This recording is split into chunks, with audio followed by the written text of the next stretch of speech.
मातः दुर्गे बलदायिनी प्रेमदायिनी ज्ञानदायिनी शक्ति स्वरूपिणी भीमे सौम्य रौद्र रूपिणी जीवन संग्रामे भारत संग्रामे तोर प्रेरित योद्धा आम्भे माने दिय दिय मा प्राणे मने असुरर शक्ति असुरर उद्यम दिय मा हृदय बुद्धि रे देवचरित्र देवज्ञान मातः दुर्गे जगत श्रेष्ठ भारत जाति निबिड़ तिमिर आच्छन्न थिला तु ही मातः गगन प्रांत रे अल्प अल्प उदय हेउछु तोर स्वर्गीय शरीर तिमिर विनाशिनी आभारे उषार प्रकाश हेला आलोक विस्तार कर मातः तिमिर विनाश कर मातः दुर्गे श्यामला सर्व सौंदर्य अलंकृता ज्ञान प्रेम शक्तिर आधार भारत भूमि तोर विभूति आज पर्यंत शक्ति संहरण रे आत्मगोपन करथिला आगत से ही युग आगत से ही दिन जेतेबेले समग्र विश्वर भार स्कंदरे बहन करी भारत जननी उठुअछि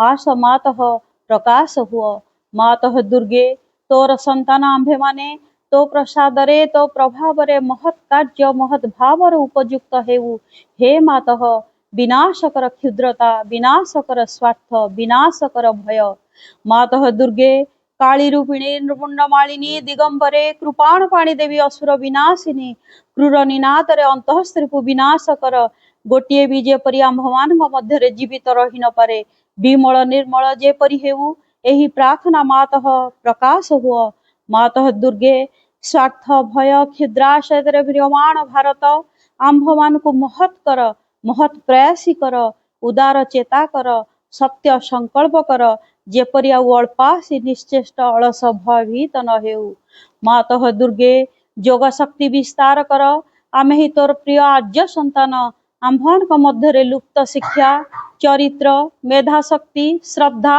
भक्ति तपस्या ब्रह्मचर्य सत्य ज्ञान विकास करी जगत रे वितरण कर मानव सहाय दुर्गति नाशिनी जगदम्बे प्रकाश हुआ मातः दुर्गे अंतःस्त्री को संहार करी बाहर बाधा विघ्न निर्मूल कर बलशाली पराक्रमी उन्नत चेता आर्य जाति भारतर पवित्र कानने उर्वर क्षेत्रे गगन सहचर पर्वत तले पूत सलीला नदी तीरे एकता प्रेम सत्य शक्ति शिल्प साहित्य विक्रम ज्ञान रे श्रेष्ठ होई निवास करू मातृचरण रे यहाँ ही प्रार्थना प्रकाश हुआ मातः दुर्गे आम्भमान मध्य रे जोग बल रे प्रवेश कर आम्भे माने होई उठिबु तोर जंत्र अशुभ विनाशी तरबारी अज्ञान तिमिर विनाशी प्रदीप भारतर युवक गणकर एही वासना पूर्ण कर जंत्री होई जंत्र चलाओ अशुभंत्री होई तरबारी घुराओ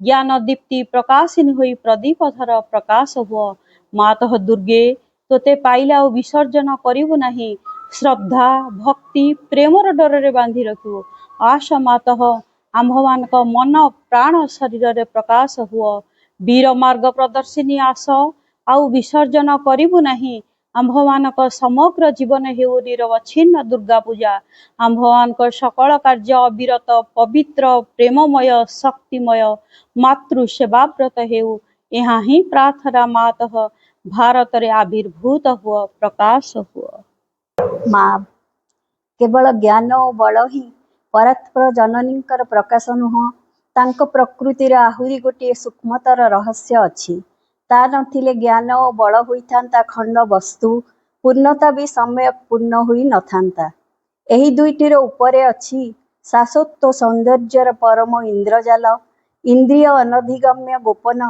एक दिव्य संगति और सुषमा विश्वव्यापी एक अप्रतिहत श्री एवं आकर्षणर दुर्निर्बार मोहिनी शक्ति जहा सकल वस्तु सकल शक्ति सकल सत्ता को परस्पर संगे सम्मिलित और संयुक्त एवं एकत्र करी धरी रखिछि जेउथिरे सेही शक्ति जवनिकार अंतराल रे थाई भी प्रसन्न आनंद रे लीलारत होई पारे एवं एही सकल को निजर छंद निजर रूप हिसाब रे व्यवहार करि पारे यहाँ ही हेला महालक्ष्मी शक्ति देहधारी जीव पाखरे भागवती शक्तिंकर एपरी चित्त विमोहनकारी आ कौनसी प्रकाश नाही मने होई पारे जेपरी माहेश्वरी अति स्थिर अति महत् अति दूर पार्थिव प्रकृतिर क्षुद्रता तांको समीपवर्ती हेबाकू अथवा तांको धारणा करिबाकू असमर्थ पार्थिव प्रकृतिर दुर्बलता महाकालीଙ୍କ प्राखर्य और प्रचंडता सह्य करिपारे नाही,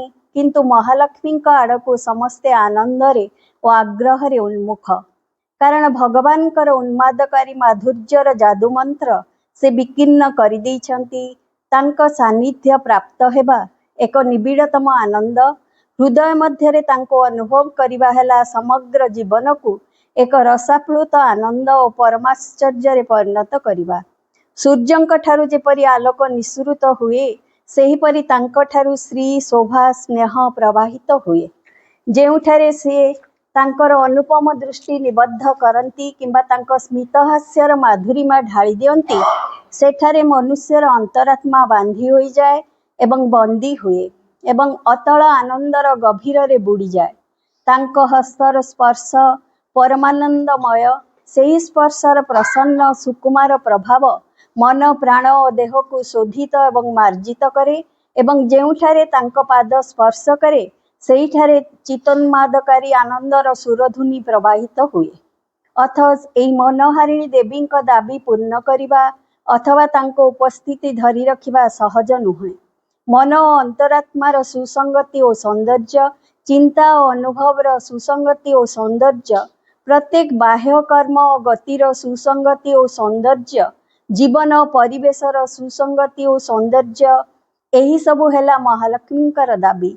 जेउठारे अछि निगूढ़ विश्व आनंदर छंद साम्य, सर्व सौंदर्यमयंक आह्वान जेउठारे जागे उत्तर, जेउठारे रहिछि मिलन और ऐक्य, जेउठारे बहु प्राणर आनंद प्रवाह होइछि भगवत्मुखी, सेहीपरि आवेष्टन रे से बास करिबाकु सम्मत। किंतु जहा किछि कुत्सित नीच हीन, जहा किछि मलिन, जहा किछि रूढ़ रुक्ष, जहा किछि पाशविक और असंस्कृत, सेही सबु तांको आगमन रे प्रतिबंधक हुए। जेउठारे प्रेम और सौंदर्य नाही बा प्रकाशित हेबाकु चाहे नाही, सेठाकु से आसंती नाही। प्रेम और सौंदर्य जेउठारे हीनतर उपकरण सह मिश्रित एवं विकृत, सेठारु से प्रस्थान करिबा सकाशे अविलंबे मुख फेरांती अथवा सेठारे तांकर वैभव ढालिबाकु से इच्छुक नुहंती। जेउ मानव हृदय रे पूरी रही थाए स्वार्थपरता, द्वेष, ईर्षा, हिंसा, असूया और द्वंद्व, जदि देवदिष्ट आधार रे मिसी था विश्वासघातकता, बुभुक्षा और अकृतज्ञता, जदि भक्ति को प्राणावेगर स्थूलता, कामनार रूढ़ता अशुद्ध करि थाए, तेबे एपरी हृदय रे एही सौम्या श्रीमयी देवी रहंती नाही। एक दिव्य घृणारे तांको अंतर पूर्ण होई जाए। से सेठारु चली जाती कहीं ना जोर करी किछि कराइबा बा प्रयास करिबा परी प्रकृति तांकर नुहे, अथवा से निज मुख उपरे ओढ़ना टाणी दियंती एवं अपेक्षा करी रहंती। एही तिक्त विषाक्त दानव सेव्य उपचार प्रत्याख्यान और विदूरित हेबा परे पुनर्बार तांकर आनंदमय प्रभाव विस्तार करंती। तपस्वीर रिक्तता, रुक्षता एवं हृदय भितरे आवेग सकलर दमन और अंतरात्मा एवं जीवन रे सौंदर्यर अभिव्यक्तिर निष्पेषण तांकर तृप्तिकर नुहे। कारण प्रेम और सौंदर्य मध्य देई से मनुष्य को भगवान को पासरे बांधी दियंती। तांकर समुच्चतम सृष्टि रे जीवन होई उठे जेपरि स्वर्गर खंडीए सुश्रीयुक्त कारुशिल्प, सकल सत्ता होई उठे अपार्थिव आनंदर खंडीए काव्य। जगतर सकल आश्चर्य एक परम श्रृंखलार एकत्रित एवं व्यवस्थित होई उठे। एपरिक अति साधारण अति सामान्य वस्तु भी तांको बौद्धिक ज्ञानर एकत्वरे एवं प्राणर स्पर्शरे अपरूप होई उठे। हृदय रे तांको स्थान देले से ज्ञान को अलौकिकतार समुन्नत शिखर को उठाई नहीं जाती। सकल ज्ञान को अतिक्रम करी जो तीव्र आनंद अच्छी तार गुप्त रहस्य राजी से ही हृदय पाखरे व्यक्त करती। जेउठारे भक्ति अच्छी सेठारे भगवान को दिगरु गोटे तीव्र आकर्षण आनी मिलाई दियंती। वीर्य को बल को से छंद शिखाई दियंती जेउथिरे सेमानक कर्मर प्रचंडता सुपरिमित और सुसमंजस होई उठे। सिद्धि उपरे एपरी माधुर्य मंत्र ढाली दियंती जेउथिरे ताहा चिरस्थायी होई उठे। ध्यान प्रार्थना सेप्टेम्बर 30, 1914। हे भगवान, मनर समस्त प्रतिबंधक तू भांगी देइछु एवं उपलब्धि तार पूर्ण प्रसार रे देखा देइछि। कौनसी दिग को भूलिले चलिब नाही। प्रत्येकटी को धरी तार सिद्धि रे सिद्धा होई पहुँचीबा को हेबो। कौनसी को बाद देबा को हेबो नाही। जेउथिरे पथर गति विलंबित हुए। एपरि कौनसी प्रकार सीमा बंधन बा नियम कानून रखिले चलिब नाही। ठीक एही कार्य ही आंभ मानकु साहाय्य करिबा सकाशे तू आंभ मानक सम्मुखरे छुड़ा हेछु। आउ सेई माने जेउ माने कि स्वयं तू जेउ माने तोर कौनसी विशेष धारार पूर्णता मध्यरे तोते प्रकाश करुछंती सेई माने ही हेबे आंभ मानकर सहकर्मी कारण यह ही तोर इच्छा। भागवती जननी आंभ मानक संगरे रहिछंती।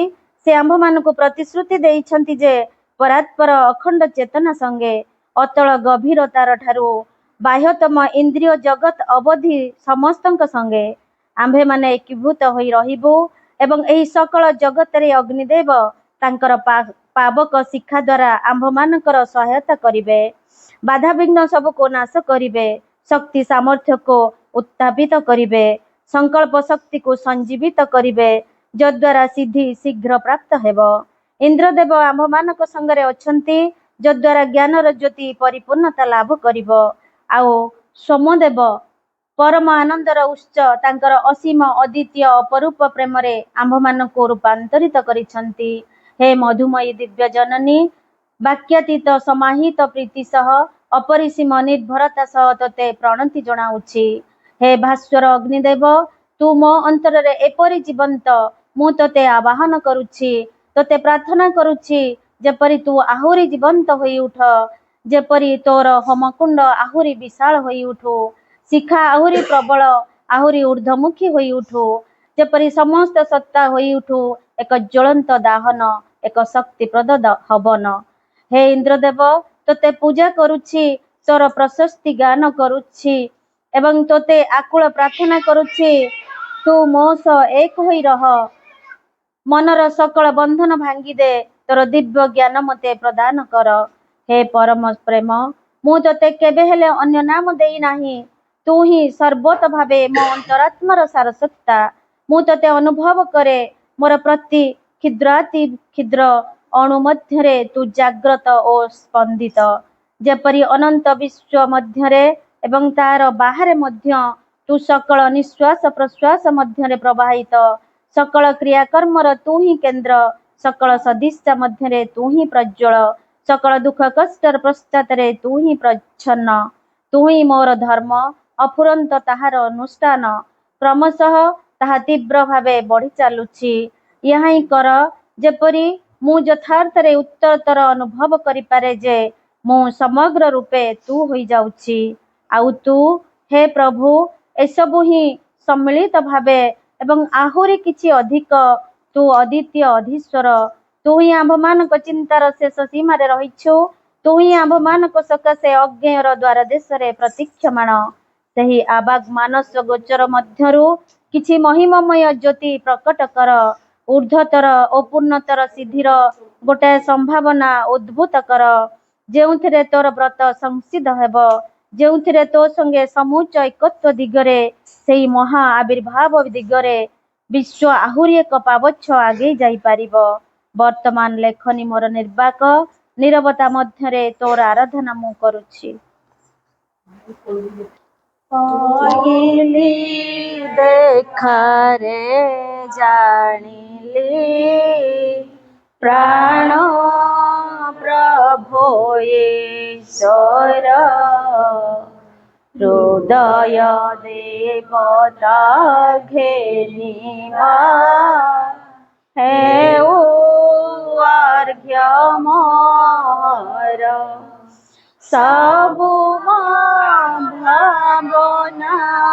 ଆବେଗ ଅନୁଭୂତି ଅନ୍ତରେ ଜୀବନର ଗତି ସକଳ ପ୍ରତି ଅଣୁ ଶରୀରେ ପ୍ରତି ରକ୍ତ ବିନ୍ଦୁ ମୋର ପ୍ରଭୁ সিনা তোমারি একান্তে মোহি সর্বমন্তে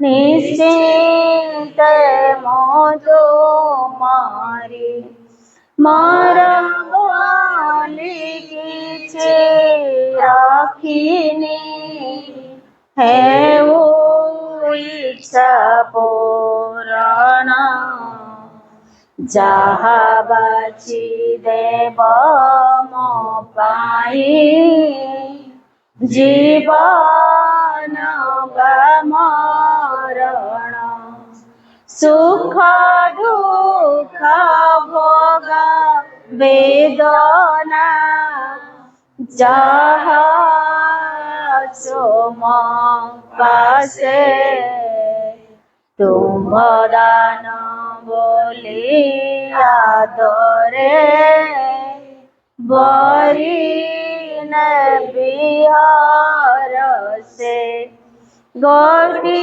ଗୋଟି ତୁମ୍ଭ ଦାନ ମୋ ଠାରେ ଦିବ୍ୟ ସମ୍ପଦ ବହି ଆଣିବ ମୋ ସମୀପେ ଅପରୂପ ଆନନ୍ଦ।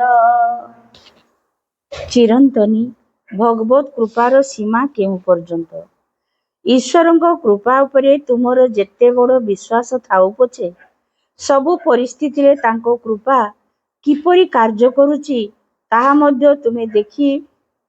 ମଧ୍ୟ ତୁମେ ଦେଖିବାରେ ସକ୍ଷମ ହୋଇପାର। ପ୍ରତି ମୁହୂର୍ତ୍ତରେ ଜୀବନର ପ୍ରତିଟି ସାନ ବଡ଼ କ୍ଷେତ୍ରରେ ତାଙ୍କ କୃପା କାର୍ଯ୍ୟକାରୀ ହେଉଥିବାର ମଧ୍ୟ ତୁମେ ପ୍ରତ୍ୟକ୍ଷ କରୁଥାଇପାର। କିନ୍ତୁ ତୁମେ କେବେ ହେଲେ ବି ଈଶ୍ୱରଙ୍କ କୃପା କି ବିପୁଳ ଭାବେ କାର୍ଯ୍ୟ କରୁଛି ତାହା ସମଗ୍ର ଭାବେ ବୁଝିବାକୁ ସମର୍ଥ ହୋଇପାରିବ ନାହିଁ।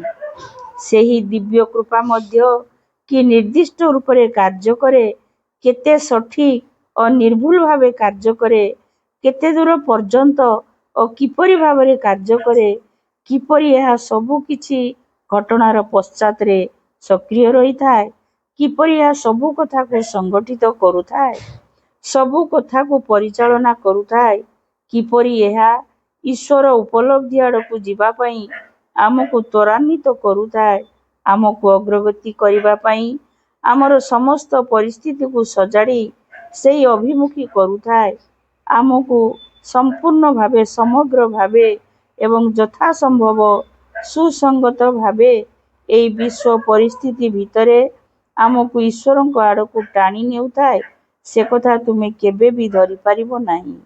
କିନ୍ତୁ ତୁମେ ଯେତେବେଳେ ସେହି କୃପା ସହିତ ସମ୍ପର୍କିତ ହୋଇଯିବ, ସେତେବେଳେ ସମୟର ପ୍ରତିଟି ମୁହୂର୍ତ୍ତରେ, ସ୍ଥାନର ପ୍ରତିଟି ବିନ୍ଦୁରେ ତୁମେ ତାଙ୍କର ଏହି ନିରବଚ୍ଛିନ୍ନ କୃପାର କାର୍ଯ୍ୟକୁ ଦେଖିପାରିବ। ଯଦିଓ ସେଥିରେ ତୁମର ଦୃଷ୍ଟି ଝଲସି ଯାଉଥିବ, ତୁମେ ସେତିକିବେଳେ ବୁଝିବ ଯେ ତୁମର ଓ ବିଶ୍ୱର ପ୍ରତିଟି ଘଟଣାରେ କିପରି ପରମେଶ୍ୱରଙ୍କର କୃପା ନିରବଚ୍ଛିନ୍ନ ଭାବେ ହସ୍ତକ୍ଷେପ କରି ଚାଲିଛି।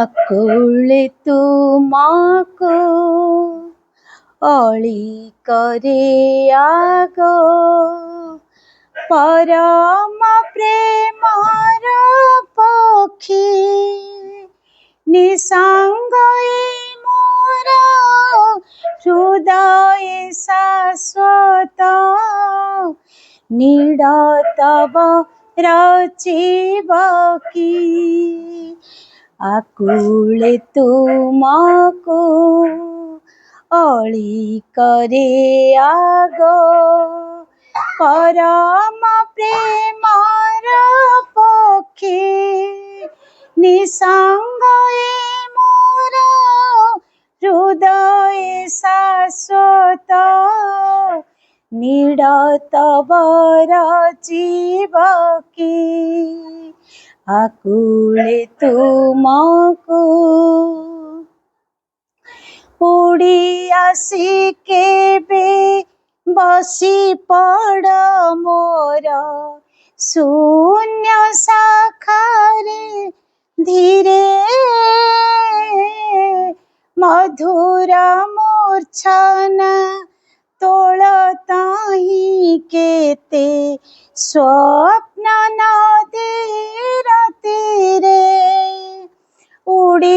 ଆସି କେବେ ବସି ପଡ଼ ମୋର ଶୂନ୍ୟ ଶାଖାରେ ଧୀରେ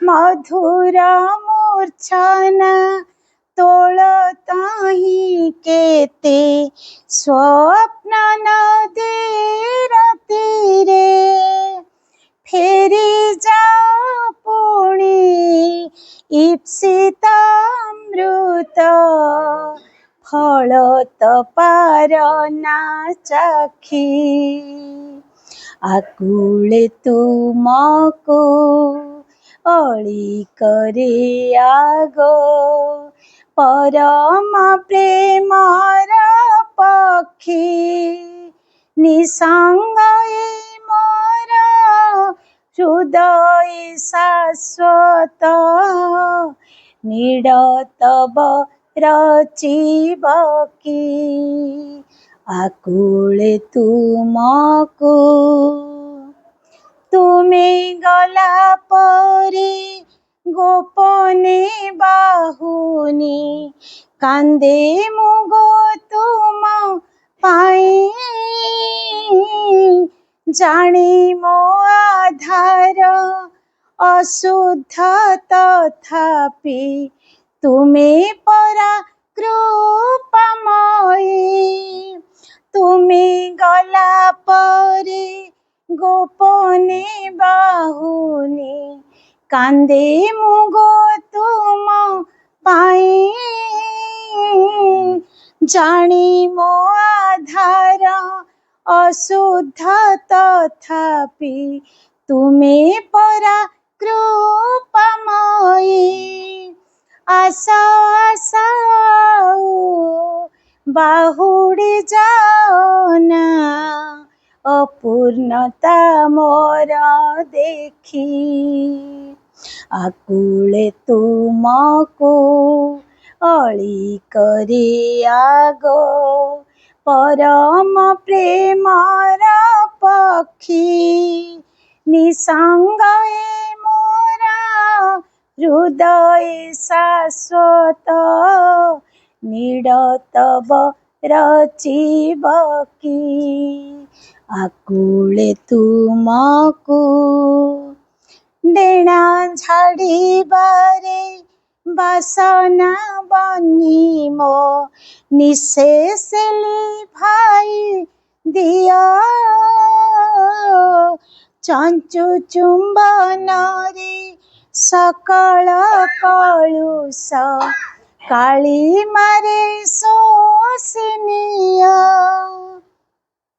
ଡେଣା ଝାଡ଼ିବାରେ ବାସନା ବନି ମୋ ନିଶେଷ ଲିଭାଇ ଦିଅ ଚଞ୍ଚୁ ଚୁମ୍ବନରେ ସକଳ କଳୁଷ କାଳିମାରେ ଶୋଷି ନିଅ ତୁମରି ପରଶେ ପଲ୍ଲବୀ ଉଠୁ ମୋ ଯେ ଶାଖା ଯାଇଛି ଶୁଖି ଆକୁଳେ ତୁମକୁ ଅଳି କରେ ଆଗ ପରମ ପ୍ରେମର ପକ୍ଷୀ ନିସଙ୍ଗ ମୋର ହୃଦୟ ଶାଶ୍ୱତ ନିଡ଼ତବ ରଚିବ କି ନିଡ଼ତବ ରଚିବ କି ନିଡ଼ତବ ରଚିବ କି ମା